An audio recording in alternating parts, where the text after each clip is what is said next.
Hey guys, welcome to Tea with Stacy. I am really not at all sure about tea today. Molly's busy barking and huffing and puffing, and I can't quite get the angle quite right, but I'm gonna try. And so some days are like that, aren't they? So I hope you've had a great week and a wonderful weekend. It's been busy around here, that's for sure. We're slowly getting back into a little bit of construction. My friend is recovering, but not 100% yet. So he's done just a little bit here and there. So things are still a little bit up in the air. That's the way it is. So it's a good time to have a cup of tea. And we are having the right kind of tea today. And it is Lavender Chamomile. And it's from the New Mexico Tea Company. And I will, of course, put that down there for you. I've got to get my glasses right, so you can know what's in this. There's lavender, chamomile, cornflower, mallow blossom, lemongrass, and a hint of mango and lemon flavor. And it really smells amazing. It really does. So let's pour some. And this is a lavender chamomile, so I wouldn't put a cream with it. I did put just a little bit of honey, just a touch of honey at the bottom. And it smells very floral. Like I say this a lot, but like a field of flowers. Because you smell the chamomile and the lavender and the cornflower brightness. It's a very gentle tea. It's lovely. A good tea always makes things right, doesn't it? So this week we were going to talk about rosemary, but first I got a couple more books from some, dealers. I like a bookstore online called Thrift Books because it's a lot like going to a thrift store, only you're online, full of old books, which is fabulous, and good prices too. You can go check them out. I am not being paid by them. So this book is called Drawn from New England. Okay, Drawn from New England. And it's about Tausha Tudor. And it is written by her daughter. And this is Portrait in Words and Pictures by Bethany Tudor, which I think is fascinating because it talks completely about her life, like her earliest years, and throughout her whole life. And there's just all sorts of pictures of her life. And then this is, her and her kids and the fields and in general life. I haven't had a chance to read it, but I think that, these are some of my favorite pictures of her and her corgis. She loved the corgis, so she had corgis all over. And this is her garden space that she had. So I'm really looking forward to actually reading the whole book. But then I also got this book. This is so cool. So she did this book and all the illustrations, and she just loved corgis. So it is the Corgiville Fair, and she wrote it and illustrated it. And there's the illustration. And then she dedicated it to her dogs, I believe. Let's go. Yep. To my beloved corgis. And she had Farley Jr., Mr. B, Mrs. Megan, Caleb, Snap, Farley, and Corley. So she had quite a few of them. Just too cute. And I actually haven't read that book either. This book I got in, and I'm just really happy to have this book. And it's, there she goes. That's my Sheltie. It is all the art of Tausha Tudor, and this is by Harry Davis. Again, I found this on Thrift Books. And inside you've got all the art that she did, illustration for. And this one was for The Secret Garden. I haven't come across a book yet of The Secret Garden with her illustrations in it. I would like to have that. Just as an artist and a gardener, I love and making of natural things. I just love the Tasha Tudor lifestyle, and she is an icon for that. There she is in her later years. So we'll do a little more reading about Tasha Tudor later. I have one more book coming that I found actually on Amazon, and it is actually about her garden.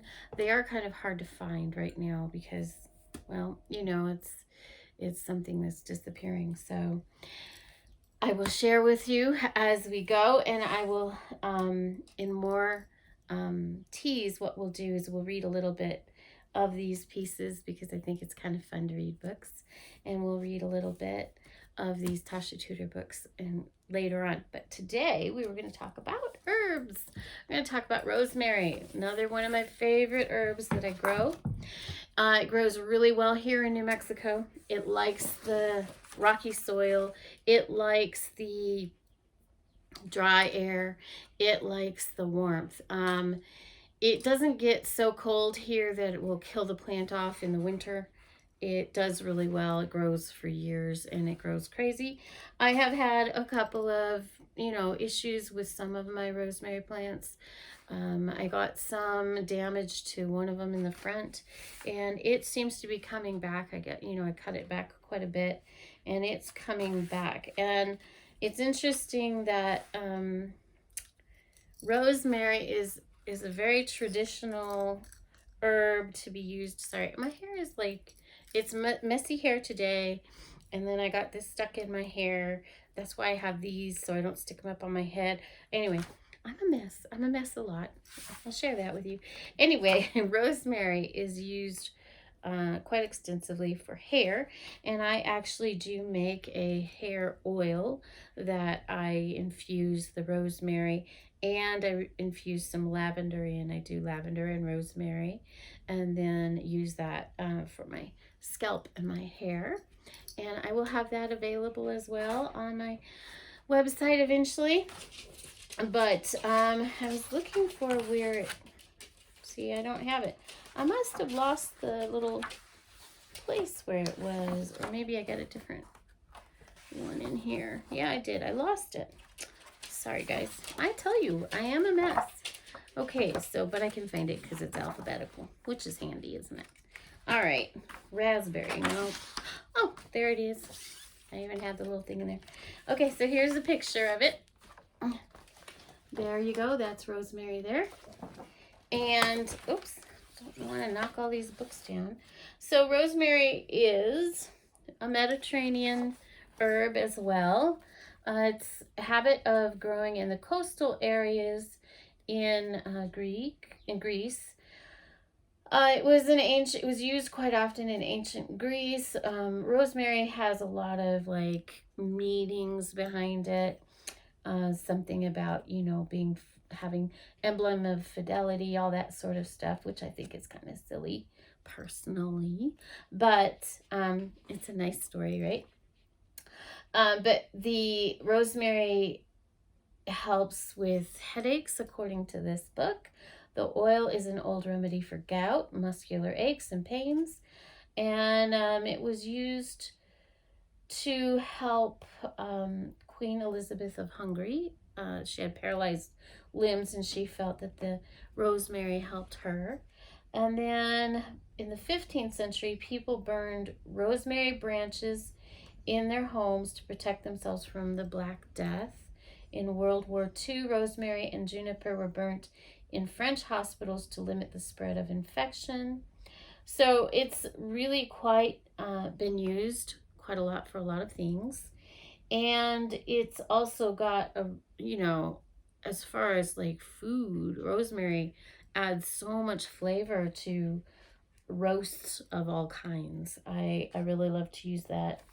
I also infuse rosemary for in oil for just to cook with. When I'm cooking chicken and stuff, I'll use that. But I also use it for hair and skin. And then this book, The Lost Book of Herbal Remedies, talks about rosemary. And the nice thing about rosemary too is there are no warnings when it comes to rosemary. I think, like with everything, moderation is important. It's a woody herb with fragrant needle-like leaves and a fibrous root system. It's an evergreen shrub, which is one of the reasons why I like to plant it here, because it does stay evergreen all year, and that's really nice. It's an antifungal, and it is an antibacterial, and its essential oil inhibits the bacterium Pseudomonas. It also works to kill Staphylococcus, as does oregano oil. It's a good antifungal, and this lady says I often add rosemary essential oil to an external antifungal salve.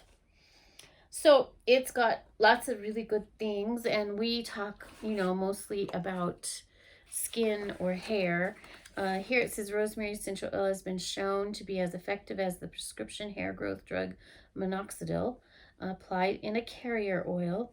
So I use it in infused oil, and so it's not concentrated. And the Earthwise Herbal. Okay, so this book gets really complicated, and there's an awful lot of folklore in it, so I don't think I'll read that part. But they've been long used in Mediterranean medicine. The properties are described by Dioscorides, Plinius, and Galen. So those are the folks that would describe it. The Arabic physicians considered it one of the most valuable items in the Materia Medica.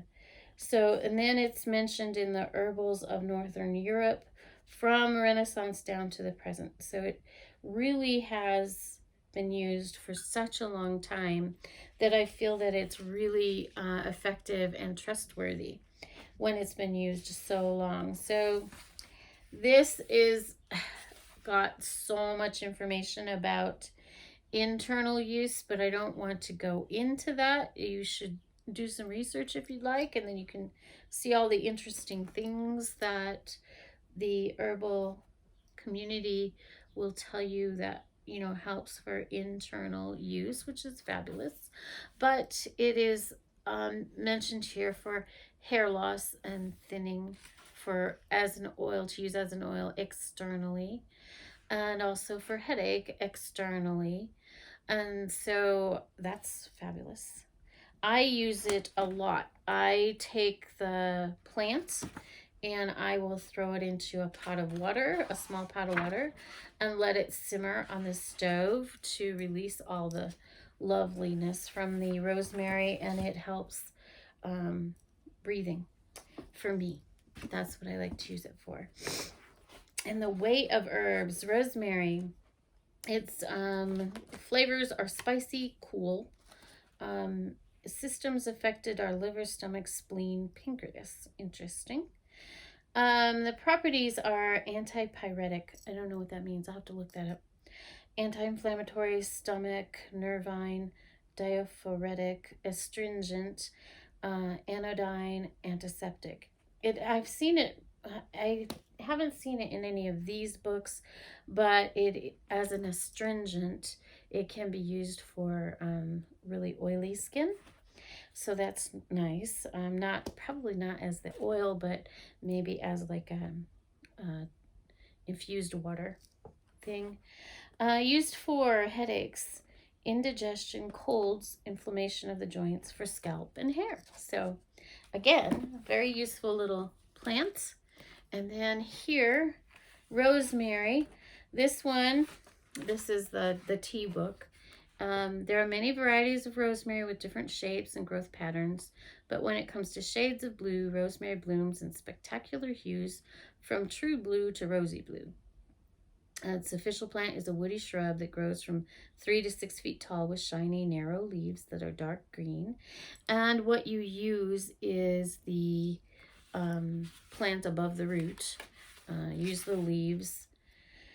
It talks about it relaxes your nervous system, eases anxiety, depression, tension, headaches. And then it also talks about the teas. And then it talks about here the scalp. Rosemary tea is a stimulating Scalp rinse to activate circulation, cleanses follicles, revitalize the area to stimulate hair growth.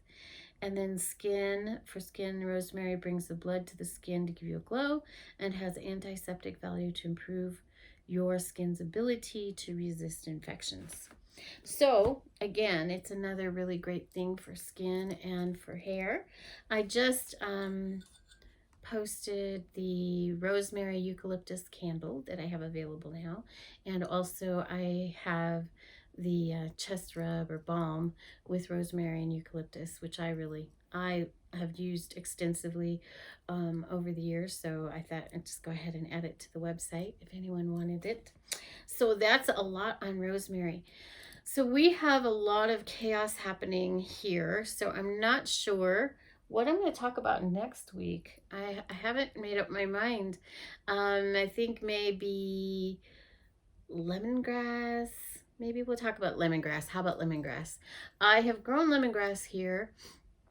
It didn't overwinter well. I have grown lemongrass in pots, and those roots get so hard to get the plant out of a pot. I almost had to break the pot to get the plant out of the pot. So I don't have any lemongrass right now, but I would like to this year plant lemongrass out front because it's in the desert cottage garden so hot and it stays warm better in the winters that I think it might do better there. So that may be something that I will add this year. I just have to get a hold of some lemongrass plants, and I just haven't done that yet. I have added some sunflower seeds. I've thrown in some chamomile seeds. My melon and green beans and saffron are growing, and the tomatoes are looking really good. I've got the corn planted. I haven't seen anything from them yet. The potatoes have not gone in because the starts came quite a bit later, and I'm still waiting for those little eyes to grow out enough that I can start putting those in. So lots of things going on, and that's pretty much the news here from Stacy's Art Studio and Gardens, or Stacy's Naturals. And I hope you're going to have a beautiful week ahead. Next week, we'll talk about lemongrass. Okay, guys, have a great day. Love y'all. And be gentle with yourself. There's only one you.